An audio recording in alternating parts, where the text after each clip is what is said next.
Let's just bring you this breaking news. It's been around, to be honest with you, on the news agencies for a while, but we have confirmation now from Gary Duffy, our executive editor in Sao Paulo. The first death has been reported from a protest in Brazil. Police are saying an 18-year-old man has been killed in the city of Ribeirão Preto in the state of Sao Paulo. It seems a motorist drove through a barricade where he was protesting. It's said the driver fled the scene afterwards. That is all we have at the moment.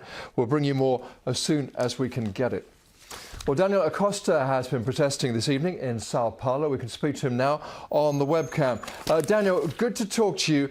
I think the expectation was, looking from outside, that this concession from the government on the bus fares might have dampened things down. In fact, the protests are bigger and, if anything, more violent. Why?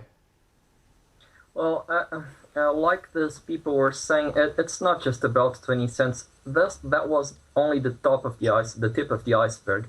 Actually, there's so much more going on, so much more involved, and I think these protests are not going to stop just like that because they reduced the bus fare. Oh, really? Because some people have suggested to us that in a way these protests are a celebration of a victory and this may be the end of it. You're suggesting, in fact, there's more to come. Yeah, well, actually, today's protests was supposed to be something like a celebration, but like I said, it doesn't solve the problem. The thing is that people are not complaining about the bus fare anymore. All these issues that we had been keeping inside us for so long, they suddenly are all coming up at the same time. And like people were saying, it's about health, it's about security, it's about education, it's about all these things that you people in UK have and we don't here. So there's no way we can host a World Cup like that and not to think about those issues before, you see. So if the President was saying to you now, what action can we take? What will make a difference? What will clear the streets and convince you that real action is being taken? What would it be?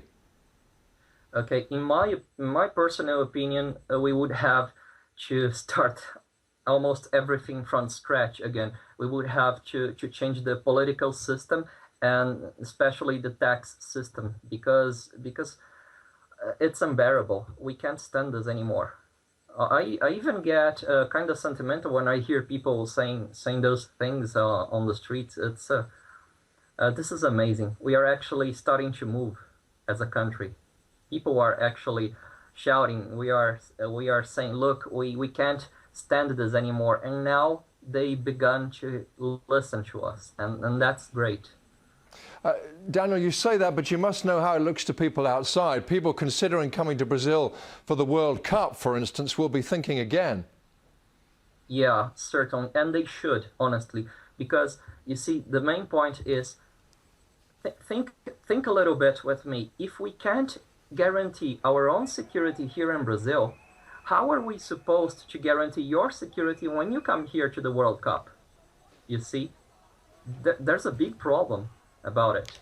I mean, of course we love soccer, we love games, we love all these things, but I think this is the kind of thing that should be done by countries that have already developed to a point that you don't have to think about basic issues like those anymore. So that's the thing. We took a step. What's the word for that in English? When you take a step more than you can. Overreaching yourselves, maybe. Yeah, probably. Sorry, I don't know how to say that in English. Daniel, it's very interesting to hear your views. We must leave it there for now. Daniel Acosta, thank you. Now, a massive rescue operation is underway.